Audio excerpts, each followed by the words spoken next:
Chapter 3. The Lauriston Garden Mystery 6. I confess that I was considerably startled by this fresh proof of the practical nature of my companion's theories. My respect for his powers of analysis increased wondrously. There still remained some lurking suspicion in my mind, however, that the whole thing was a pre-arranged episode, intended to dazzle me, though what earthly object he could have in taking me in was past my comprehension. When I looked at him he had finished reading the note, and his eyes had assumed the vacant, lackluster expression which showed mental abstraction. "How in the world did you deduce that?" I asked. "Deduce what?" said he, petulantly. "Why, that he was a retired sergeant of Marines." "I have no time for trifles," he answered, brusquely. Then with a smile, "Excuse my rudeness. You broke the thread of my thoughts. But perhaps it is as well. So you actually were not able to see that that man was a sergeant of Marines?" "No, indeed. It was easier to know it than to explain why I knew it. If you were asked to prove that 2 and 2 made 4, you might find some difficulty, and yet you are quite sure of the fact. Even across the street I could see a great blue anchor tattooed on the back of the fellow's hand. That smacked of the sea. He had a military carriage, however, and regulation side whiskers. There we have the Marine. He was a man with some amount of self-importance and a certain air of command. You must have observed the way in which he held his head and swung his cane.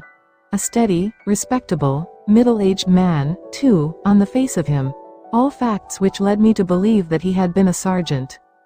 "Wonderful," I ejaculated. "Commonplace," said Holmes, though I thought from his expression that he was pleased at my evident surprise and admiration. "I said just now that there were no criminals. It appears that I am wrong. Look at this." He threw me over the note which the commissionaire had brought. 7. "Why," I cried, as I cast my eye over it, "this is terrible." "It does seem to be a little out of the common," he remarked, calmly. "Would you mind reading it to me aloud?" "This is the letter which I read to him, my dear Mr. Sherlock Holmes. There has been a bad business during the night at 3, Lauriston Gardens, off the Brixton Road. Our man on the beat saw a light there about 2 in the morning, and as the house was an empty one, suspected that something was amiss.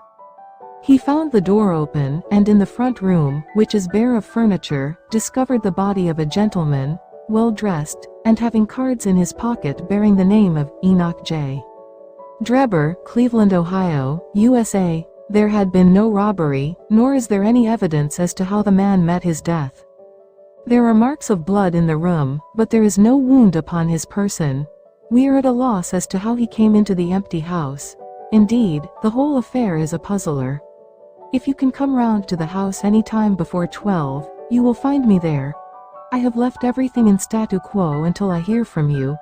If you are unable to come I shall give you fuller details, and would esteem it a great kindness if you would favor me with your opinion. Yours faithfully, Tobias Gregson. Gregson is the smartest of the Scotland Yarders, my friend remarked. He and Lestrade are the pick of a bad lot. They are both quick and energetic, but conventional, shockingly so. They have their knives into one another, too. They are as jealous as a pair of professional beauties. There will be some fun over this case if they are both put upon the scent."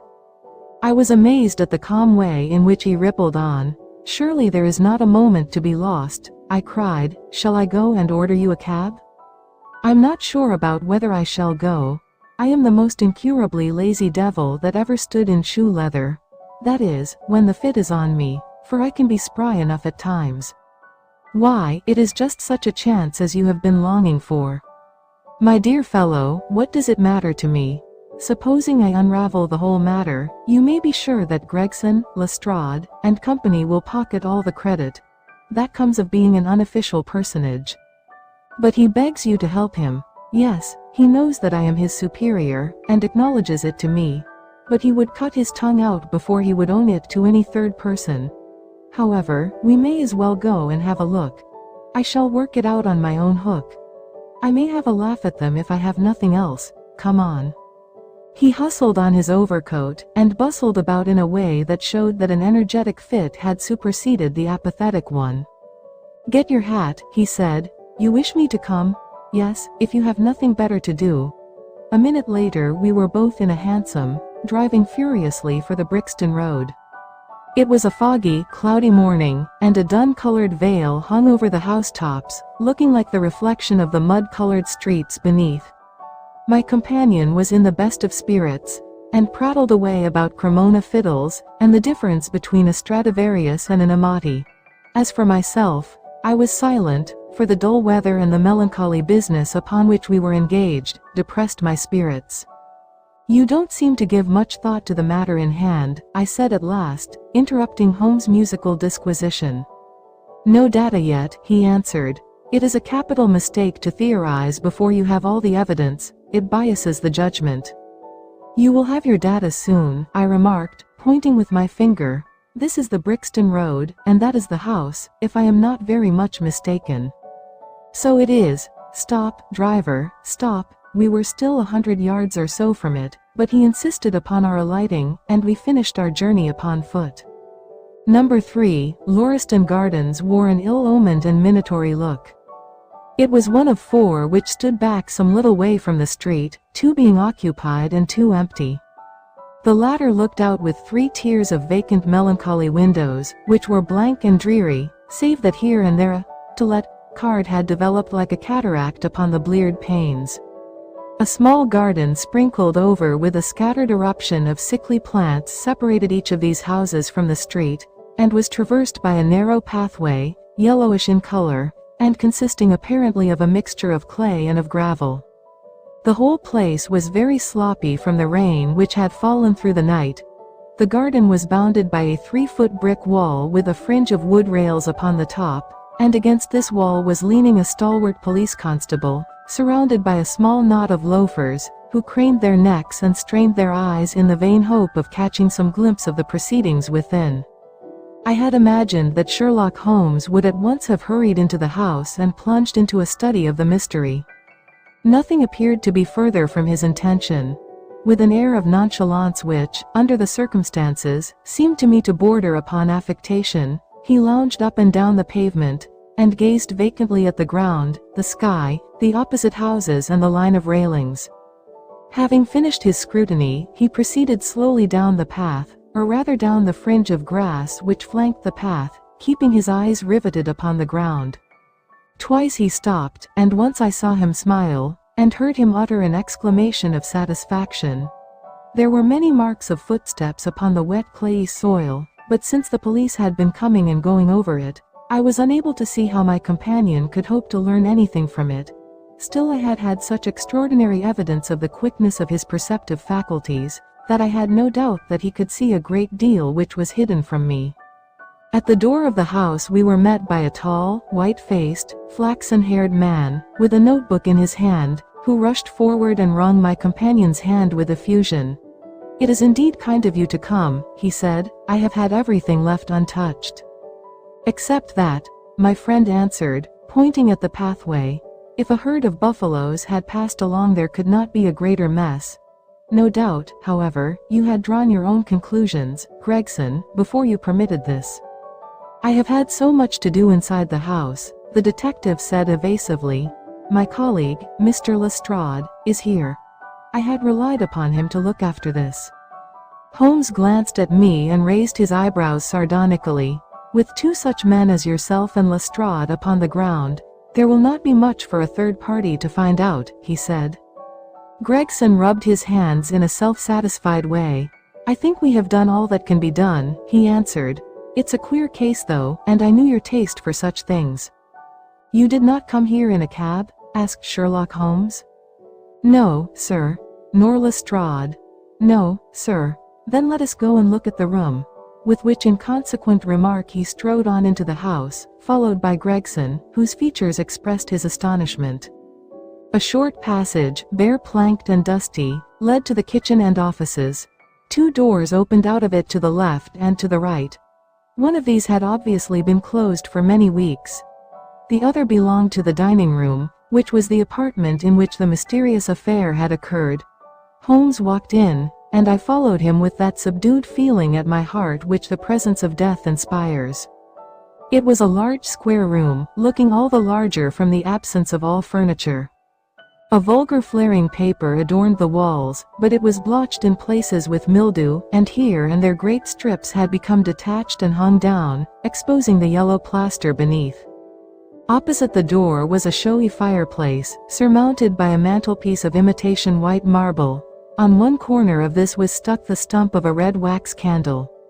The solitary window was so dirty that the light was hazy and uncertain, giving a dull gray tinge to everything, which was intensified by the thick layer of dust which coated the whole apartment. All these details I observed afterwards. At present my attention was centered upon the single grim motionless figure which lay stretched upon the boards, with vacant sightless eyes staring up at the discolored ceiling. It was that of a man about 43 or 44 years of age, middle-sized, broad-shouldered, with crisp curling black hair, and a short stubbly beard. He was dressed in a heavy broadcloth frock coat and waistcoat, with light-colored trousers, and immaculate collar and cuffs. A top hat, well brushed and trim, was placed upon the floor beside him.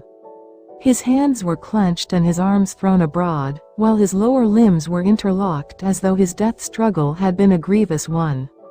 On his rigid face there stood an expression of horror, and as it seemed to me, of hatred, such as I have never seen upon human features. This malignant and terrible contortion, combined with the low forehead, blunt nose, and prognathous jaw gave the dead man a singularly simious and ape-like appearance, which was increased by his writhing, unnatural posture.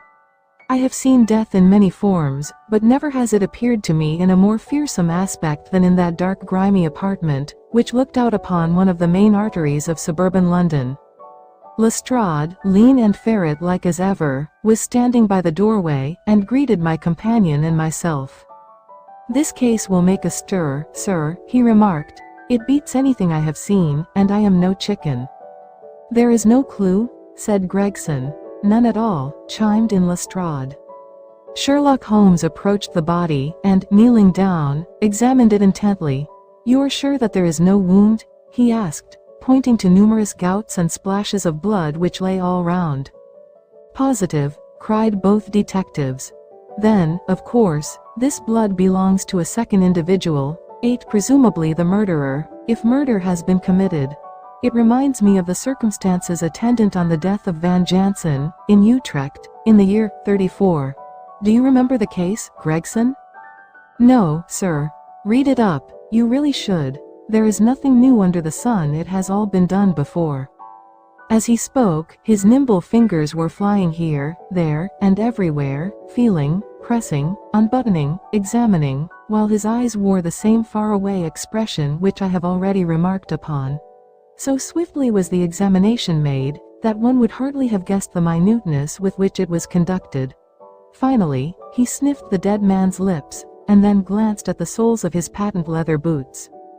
"He has not been moved at all?" he asked. "No more than was necessary for the purposes of our examination." "You can take him to the mortuary now," he said. "There is nothing more to be learned."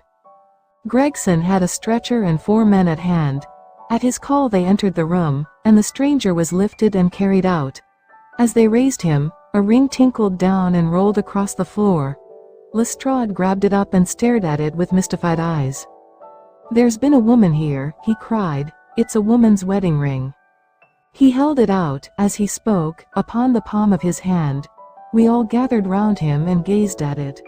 There could be no doubt that that circlet of plain gold had once adorned the finger of a bride. "This complicates matters," said Gregson. "Heaven knows, they were complicated enough before." "You're sure it doesn't simplify them?" observed Holmes. "There's nothing to be learned by staring at it. What did you find in his pockets?" "We have it all here," said Gregson, pointing to a litter of objects upon one of the bottom steps of the stairs. "A gold watch, number 97,163, by Barode, of London. Gold Albert chain, very heavy and solid. Gold ring, with Masonic device. Gold pin, bulldog's head, with rubies as eyes. Russian leather card case, with cards of Enoch J. Drebber of Cleveland, corresponding with the EJD upon the linen. No purse, but loose money to the extent of £7.13. Pocket edition of Boccaccio's Decameron, with name of Joseph Stangerson upon the fly-leaf. 2 letters. One addressed to E.J. Drebber and one to Joseph Stangerson. At what address? American Exchange, Strand, to be left till called for. They are both from the Guion Steamship Company, and refer to the sailing of their boats from Liverpool. It is clear that this unfortunate man was about to return to New York. Have you made any inquiries as to this man, Stangerson? I did it at once, sir, said Gregson. I have had advertisements sent to all the newspapers, and one of my men has gone to the American Exchange, but he has not returned yet. Have you sent to Cleveland? We telegraphed this morning. How did you word your inquiries? We simply detailed the circumstances and said that we should be glad of any information which could help us. You did not ask for particulars on any point which appeared to you to be crucial? I asked about Stangerson. Nothing else? Is there no circumstance on which this whole case appears to hinge? Will you not telegraph again? I have said all I have to say, said Gregson, in an offended voice. Sherlock Holmes chuckled to himself, and appeared to be about to make some remark, when Lestrade, who had been in the front room while we were holding this conversation in the hall, reappeared upon the scene, rubbing his hands in a pompous and self-satisfied manner. Mr. Gregson, he said, I have just made a discovery of the highest importance, and one which would have been overlooked had I not made a careful examination of the walls. The little man's eyes sparkled as he spoke, and he was evidently in a state of suppressed exultation at having scored a point against his colleague. Come here, he said, bustling back into the room, the atmosphere of which felt clearer since the removal of its ghastly inmate. Now, stand there. He struck a match on his boot and held it up against the wall. Look at that, he said, triumphantly. I have remarked that the paper had fallen away in parts. In this particular corner of the room a large piece had peeled off, leaving a yellow square of coarse plastering.